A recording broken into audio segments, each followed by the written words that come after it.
नमस्कार। आज के वीडियो में बात करेंगे डीएलएड 4 सेमेस्टर का सामाजिक अध्ययन का क्वेश्चन पेपर और इसमें बात करेंगे अत्यंत महत्वपूर्ण प्रश्नों की। ठीक है, कल के वीडियो में हम लोगों ने इंपॉर्टेंट क्वेश्चंस डिस्कस किए थे जो अत्यंत इंपॉर्टेंट हैं आपके एग्जाम के लिए। तो अगर आप लोगों ने नहीं देखा है तो उसको जरूर देखें उस पार्ट को, और इसके बाद में फिर आज बात करेंगे पार्ट 2 में। ठीक है, तो आज का वीडियो पार्ट 2 है और इसके बाद मैं कोशिश करूंगा कि पार्ट 3 और पार्ट 4 को मैं लेकर के आऊं ताकि आपकी प्रिपरेशन, आपकी तैयारी बेहतर हो सके। तो इस पार्ट में हम लोग डिस्कस करेंगे इंपॉर्टेंट क्वेश्चंस। तो स्टार्ट करते हैं बिना किसी देरी के। सबसे पहला क्वेश्चन आपके सामने दिया गया है कि उत्तर प्रदेश की सीमा निम्नलिखित में से कौन कौन से देश से स्पर्श करती है, किस देश से स्पर्श करती है, तो आपको बताना है। तो हम सब जानते हैं कि यूपी की सीमा जो है वो स्पर्श करती है नेपाल से, तो नेपाल इसका करेक्ट आंसर हो जाएगा। तो इसका सही उत्तर क्या होगा? Option number C. अगर बात करें पाकिस्तान की और बांग्लादेश की, तो हम सब जानते हैं कि पाकिस्तान भी भारत से सीमा स्पर्श कराता है, लेकिन पश्चिम से। जैसा मान लेते हैं कि ये हमारा जो है इंडिया है, ठीक है, ये हमारा इंडिया है, ठीक है। तो यहाँ पे पाकिस्तान है इस पार्ट में, और यहाँ पे नेपाल है, ये पार्ट पे नेपाल है, और यहाँ पे हमारा उत्तर प्रदेश है। तो उत्तर प्रदेश में जो लखीमपुर जिला है वहां से नेपाल स्पर्श करता है, ठीक है। तो इसका आंसर सही नेपाल होगा। अगर बात करें बांग्लादेश, तो यहाँ पे वेस्ट बंगाल है, यहाँ पे बांग्लादेश है, ठीक है। लेकिन अगर बात करें श्रीलंका की, तो जो श्रीलंका है वो यहाँ पे है, और एक्चुअली श्रीलंका भारत के साथ सीमा साझा नहीं करता है, लेकिन भारत का पड़ोसी देश है, ठीक है। तो इसके बाद थोड़ी सी और यहाँ पे एक्स्ट्रा जानकारी हम यहाँ पे लेंगे। अगर आपसे क्वेश्चन पूछा गया कि उत्तर प्रदेश हमारे पूरे इंडिया में किस नंबर पे एरिया में है, यानी भारत में क्षेत्रफल में उत्तर प्रदेश किस नंबर पे है, तो सबको पता है ये 4th नंबर पे है, ठीक है, 4th नंबर पे है। इसकी बात हमने कल डिटेल में करी थी। अगर हम बात करें कि उत्तर प्रदेश की जो लंबाई है, ठीक है, और लंबाई की बात करेंगे तो हम बात करेंगे पूरब से, उत्तर प्रदेश की पूरब से पश्चिम में जो लंबाई है वो कितने किलोमीटर की है, तो आप लोग ध्यान रखेंगे 650 किलोमीटर की है, ठीक है। पूरब से पश्चिम की ओर जो लंबाई कितनी है, 650 किलोमीटर है। अगर बात करें उत्तर प्रदेश की चौड़ाई के बारे में, तो चौड़ाई लगभग 240 किलोमीटर है, ठीक है। अगर बात करें कि उत्तर प्रदेश का कुल कितना क्षेत्रफल है, तो ये भी आपको पता होना चाहिए। तो आप लोग ध्यान रखेंगे 24,928 वर्ग किलोमीटर, ये हमारे उत्तर प्रदेश का टोटल एरिया है, ठीक है। कितना है? 24,928 वर्ग किलोमीटर। और अगर बात करें कि पूरे इंडिया में यूपी एरिया में कितना परसेंटेज लिए हुए है, तो पूरी इंडिया में उत्तर प्रदेश का जो एरिया परसेंटेज में है टोटल, वो 7.33% है, ठीक है। तो ये कुछ थी एक्स्ट्रा जानकारी, आप लोग ध्यान रखेंगे कि अगर आपसे पूछता है कि पूरे भारत में उत्तर प्रदेश का परसेंटेज में क्षेत्रफल कितना है, तो 7.33% है, ठीक है। तो अब इसके बाद बात करते हैं क्वेश्चन नंबर नेक्स्ट, और इसमें पूछा गया है कि उत्तर प्रदेश का कौन सा प्राकृतिक विभाग है जो खनिज की दृष्टि से धनी है, तो इसका आंसर है दक्षिणी पहाड़ी पठारी क्षेत्र। ये खनिज के हिसाब से अत्यंत महत्वपूर्ण भाग माना जाता है। इसी में अगर हम बात करेंगे तो बुंदेलखंड और बघेलखंड, ठीक है, 2 इसके हिस्से हैं, 2 पार्ट हैं इसके। तो इसका आंसर होगा ऑप्शन नंबर ए। अब बात करते हैं क्वेश्चन नंबर 18। इसमें बोला गया है कि भारतीय चारागाह एवं चारा अनुसंधान संस्थान कहाँ पर स्थित है। तो हम सब जानते हैं कि अगर क्वेश्चन पूछेगा भारतीय चारागाह एवं चारा अनुसंधान, तो ये झांसी में स्थित है, ठीक है, झांसी में। ऐसे ही उत्तर प्रदेश के अंदर और भी कई सारे संस्थान हैं, थोड़ी सी बात कर लेते हैं उनके बारे में। अगर आपसे क्वेश्चन पूछा गया कि उत्तर प्रदेश में पान अनुसंधान एवं प्रशिक्षण जो केंद्र है वो कहाँ पर है, तो आप लोग ध्यान रखेंगे महोबा में है, ठीक है। कहाँ पे है? महोबा। मैं फिर से बोलता हूं, अगर पूछा गया उत्तर प्रदेश में पान अनुसंधान एवं प्रशिक्षण संस्थान कहाँ पे है, तो वो महोबा में है। अगर इसके अलावा आपसे पूछा गया कि हिंदुस्तान एल्यूमिनियम कारपोरेशन, ठीक है, हिंदुस्तान एल्यूमिनियम कारपोरेशन कहाँ पे स्थित है, तो ये रेणुकूट में है। कहाँ पे है? रेणुकूट में, जो सोनभद्र जिले में है, ठीक है। आप ध्यान रखेंगे कि सोनभद्र जिले में है रेणुकूट, वहां पे ये है। कौन सा है? Hindustan aluminium corporation. इसके अतिरिक्त अगर और यहाँ पे एक संस्था देखें तो ट्रांसफार्मर, अगर आपसे पूछेगा कि ट्रांसफार्मर जो फैक्ट्री है, ठीक है, ट्रांसफार्मर फैक्ट्री कारखाना ये कहाँ पे है? तो ये झांसी में है, ठीक है, कहाँ पे है? झांसी में है। तो इसका भी आप लोग सही उत्तर करके आएंगे। तो यहाँ पे हम लोगों ने कुछ एक्स्ट्रा जानकारी ले ली है और ये फास्ट रिवीजन है आपके लिए, ताकि आप जल्दी जल्दी अधिकतम चीजों को रिवाइज कर पाए मेरे साथ। इसके बाद बात करते हैं नेक्स्ट क्वेश्चन। बोला गया है कि वैश्विक गांव शब्द किसके द्वारा दिया गया है, यानी वैश्विक गांव शब्द का जनक कौन है? तो इसका आंसर होगा ऑप्शन नंबर ए। इनका जो पूरा नाम है वो है मार्शल मैकलुहान, ठीक है, मार्शल मैकलुहान। बस केवल आप लोग ध्यान रखेंगे मार्शल के बारे में। अगर आपसे क्वेश्चन पूछता है कि वैश्विक गांव शब्द के जनक कौन है, तो आप लोग क्या करके आएंगे? मार्शल करके आएंगे। इसके बाद बात करते हैं नेक्स्ट क्वेश्चन, और इसमें कहा गया कि भारत में भूमंडलीकरण का आरंभ कब हुआ था? तो आप लोग ध्यान रखेंगे कि भारत में 1991 में भूमंडलीकरण का आरंभ हुआ था। तो इसका आंसर सही है ऑप्शन नंबर बी। बात करते हैं नेक्स्ट क्वेश्चन की। कहा गया है भूमंडलीकरण सूचकांक मापन मानक है सामाजिक, आर्थिक और राजनीतिक। तो इसका आंसर सही है सभी, ठीक है।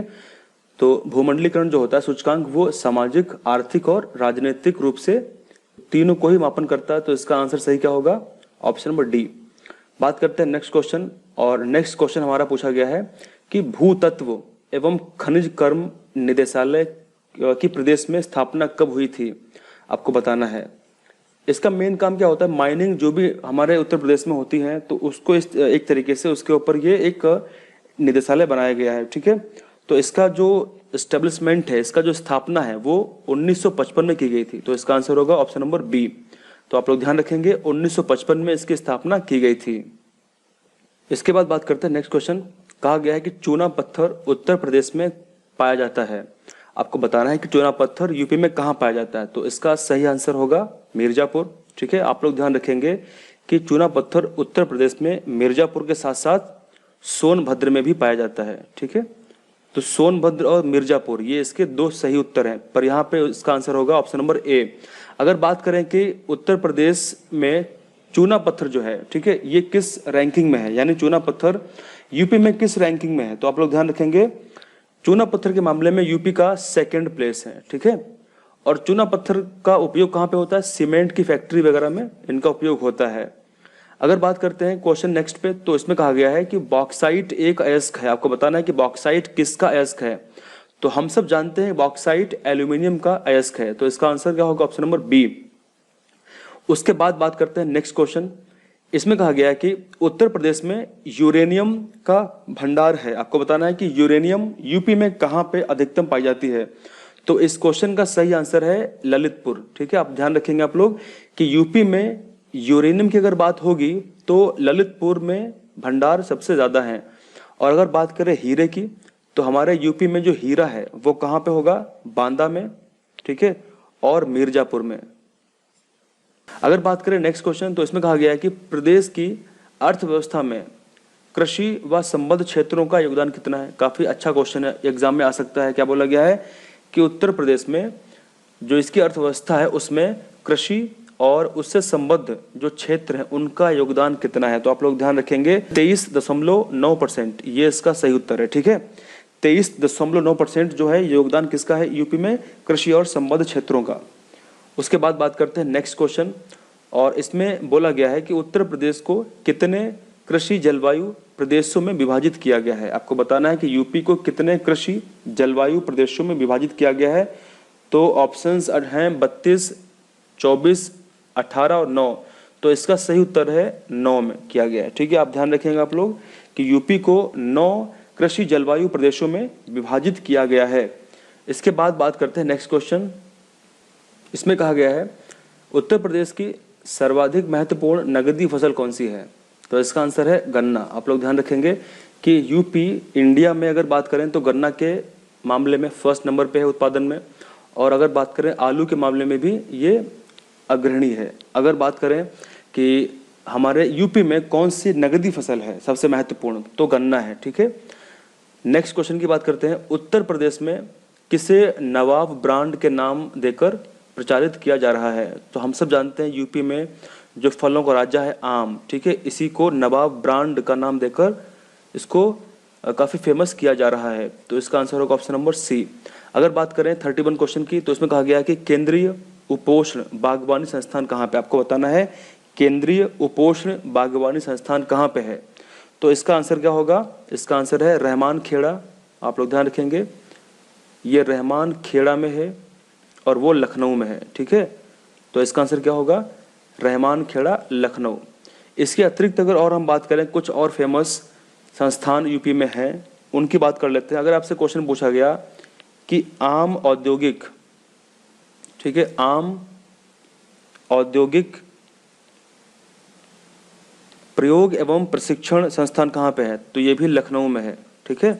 मैं फिर से बोलता हूँ, मैंने बोला अगर आपसे क्वेश्चन पूछा गया आम औद्योगिक प्रयोग एवं प्रशिक्षण संस्थान कहाँ पे है, तो इसका आंसर क्या होगा, लखनऊ इसका आंसर होगा।